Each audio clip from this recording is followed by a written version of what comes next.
Dia 20 de novembro, Dia da Consciência Negra e dia do assassinato de José Alberto Freitas, homem negro, espancado até a morte em um hipermercado na cidade de Porto Alegre. Um dia para mostrar as conquistas do movimento negro, mas também para deixar evidente a importância da luta contra o racismo, que exclui, explora e mata.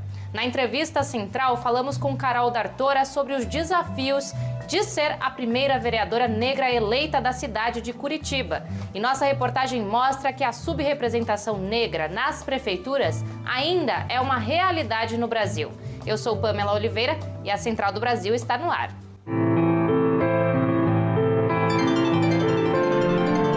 Central do Brasil. Com a democracia sob ataque em tantas frentes, o resultado eleitoral do primeiro turno pode ser considerado uma vitória. Esta é a opinião do cientista político André Singer. Vamos acompanhar a análise no embarque imediato. Embarque imediato. A eleição municipal do último domingo, 15 de novembro de 2020, foi uma vitória da democracia no Brasil. Nós não podemos esquecer que a democracia no Brasil está sob ameaça, desde que a crise política começou a se acelerar no ano de 2015, nós já estamos há 5 anos nisso, e essa ameaça cresceu com a eleição do atual presidente da República em 2018. Nós temos falado bastante sobre esse assunto.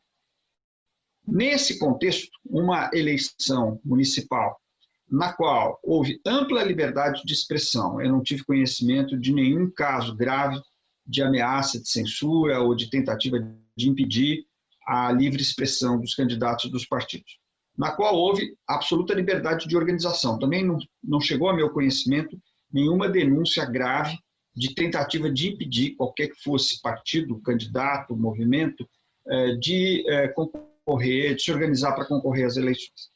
E, por fim, nós tivemos resultados que mostram a diversidade política do Brasil. Nós tivemos vitórias do campo da direita, do campo do centro, do campo da esquerda, em municípios diferentes, sempre lembrando que o Brasil tem uma quantidade enorme de municípios, são quase 6 mil municípios, onde há disputa para prefeitos e vereadores.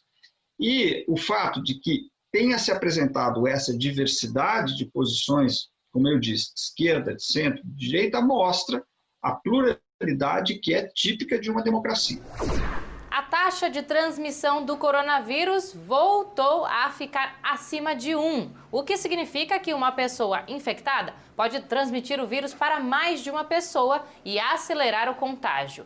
Enquanto o governo Bolsonaro finge normalidade, movimentos populares seguem com ações solidárias para garantir o cuidado e a sobrevivência da população mais pobre. Afonso Bezerra nos conta mais. Trilhos do Brasil.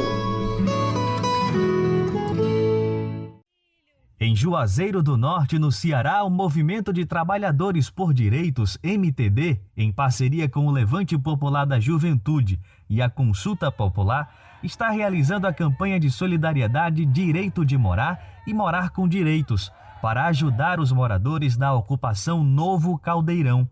As 40 famílias que ocuparam há pouco tempo o espaço estão construindo suas casas em regime de mutirão e precisam de doações de materiais de construção. Cleiton Neto, integrante do MTD na região, explica a importância da solidariedade neste momento. Nós decidimos fazer essa luta pela moradia, né? E todas as famílias desde então estão construindo as suas casas em regime de mutirão, mas que está com grande dificuldade em compra de materiais, né? Para realizar as doações, acesse benfeitoria.com/direito de morar e morar com direitos. A Central de Movimentos Populares, CMP, faz um balanço da campanha Movimentos contra a Covid-19. O saldo das doações até o momento é de 30 mil cestas básicas, 130 mil marmitas, milhares de kits de higiene e 80 mil máscaras, confeccionadas artesanalmente pelas costureiras da CMP. Raimundo Bonfim, coordenador nacional da Central, faz uma avaliação positiva da campanha.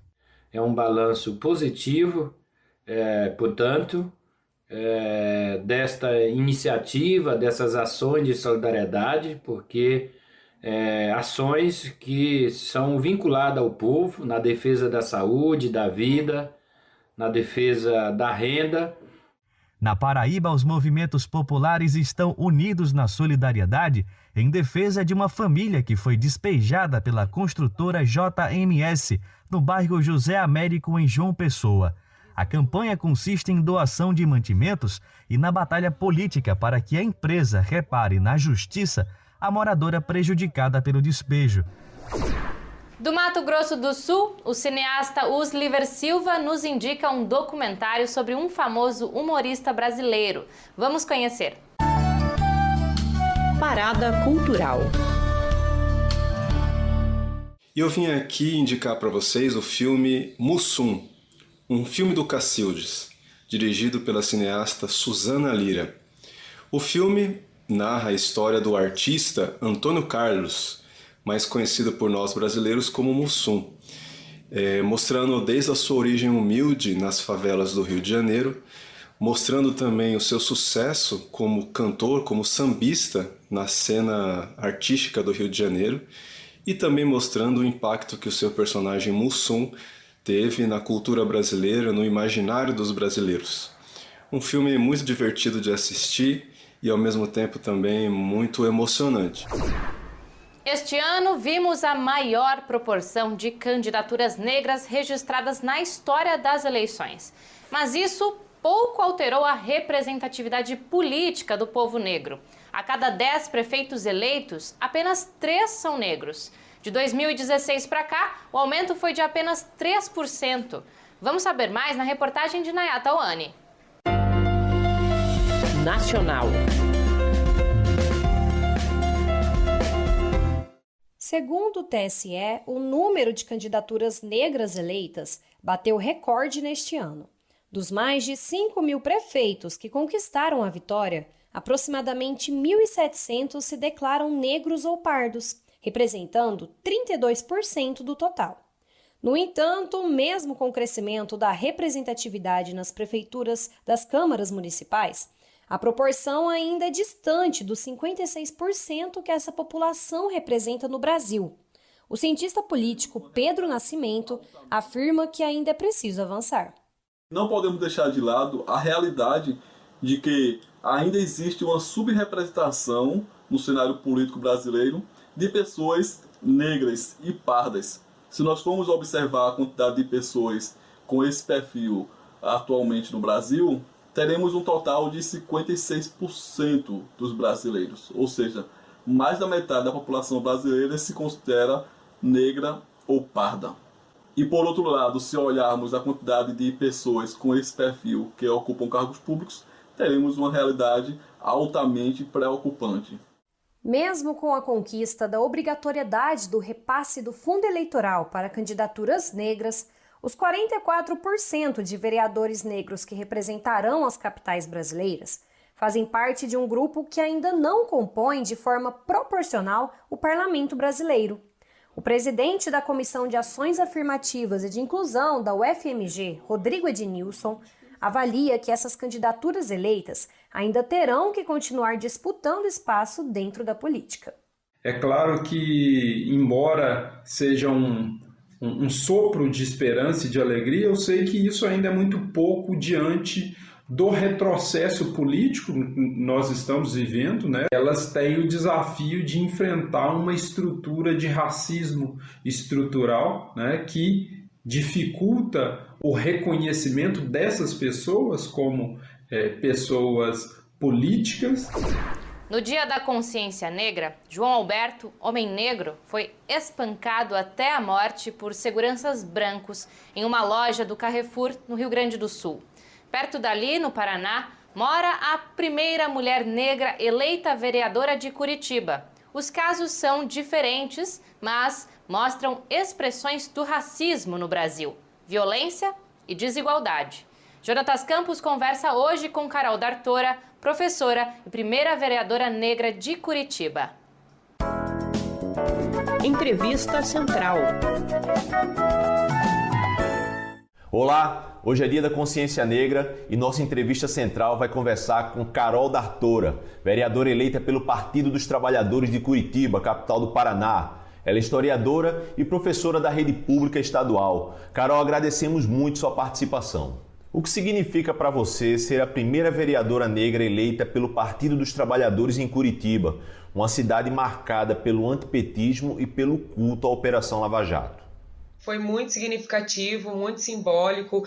Eu fui a terceira vereadora mais votada aqui em Curitiba para mostrar que esse antipetismo, que esse discurso de violência, tanto política, porque a criminalização ao Partido dos Trabalhadores é uma violência política, tanto essa violência política quanto a violência também racial, esses discursos de que Curitiba é uma cidade branca, de que Curitiba é uma cidade europeia, que isso não representa toda a população curitibana. Isso é uma parcela da população curitibana e foi o que a gente viu nas urnas. Eu fui para as ruas, fiz campanha na rua, conversei com muitas pessoas e o que eu via era, claro, algum resquício dessa construção, dessa criminalização ao PT, mas quando eu conversava, quando eu trazia o legado do PT, as pessoas compreendiam, elas se sentiam representadas no meu rosto, porque eu digo, quem no Brasil nunca, que nunca trabalhou com uma mulher negra, que nunca trabalhou ao lado de uma mulher negra. Falando da efeméride, eu queria lhe perguntar qual a importância da celebração e quais as principais lutas do Dia da Consciência Negra. Essa é a data que a gente faz todas essas discussões. E aqui em Curitiba, diferente de outras capitais, essa data ainda não foi reconhecida como feriado. E a gente está fazendo essa luta também, vou fazer essa luta agora a partir da Câmara de Vereadores para que haja reconhecimento dessa data. Aqui eles alegam que se o 20 de novembro for feriado, a economia da cidade vai ficar prejudicada, o que é uma mentira. Todo mundo sabe que feriado não prejudica a economia, as pessoas saem, as pessoas vão ao shopping, elas têm esse dia como um dia de descanso, vão ao cinema, gastam, vão fazer compras. Então, isso aquece a economia, é mesmo uma questão cultural, é mesmo uma resistência de reconhecer a nossa presença e de mostrar isso para o mundo, né? Carol, você tem companheiros e companheiras também negros e negras eleitos neste ano. O Partido dos Trabalhadores, o PSOL, o PDT, vários partidos de centro-esquerda conseguiram eleger representantes negros. Qual a importância dessas eleições na sua avaliação? Eu vejo a maior conscientização das pessoas a respeito da gente superar exclusões históricas. Também considero que o Bolsonaro e a política que ele está empreendendo tem sido pedagógica e as pessoas estão querendo reagir contra isso. E isso se deu nesse resultado dessas eleições municipais, com a gente elegendo as primeiras em várias cidades, então as primeiras mulheres negras em várias cidades, primeiras mulheres trans. Eu acho que isso é o começo do resultado dessa conscientização e da percepção das pessoas que os discursos que o Bolsonaro representa, e ele representa o atraso, o conservadorismo, o racismo, o machismo, ele faz isso declaradamente. Então eu observo que as pessoas estão percebendo que isso não é bom, que isso não gera nada. Você já falou numa entrevista que acredita que 70% dos seus votos vieram de mulheres e mulheres negras, que se uniram em torno de sua candidatura. A sua presença na Câmara dos Vereadores vai fazer essa diferença para essa população?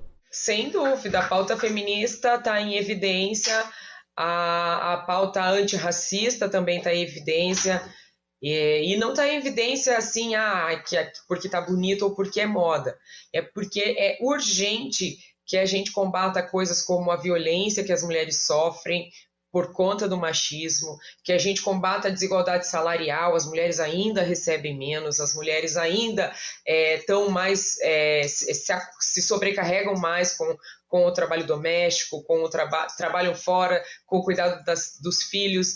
Então, essas denúncias elas são urgentes. Então eu digo que a pauta da igualdade das mulheres ela não está em evidência porque é bonito ou porque é moda, mas é porque é urgente que a gente pare de morrer, que a gente pare de sofrer. E com a pauta antirracista, a mesma coisa.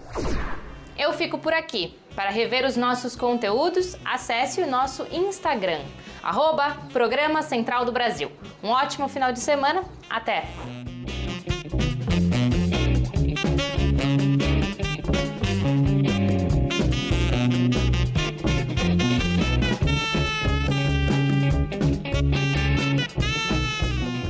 Central do Brasil, a rede de comunicação dos movimentos populares.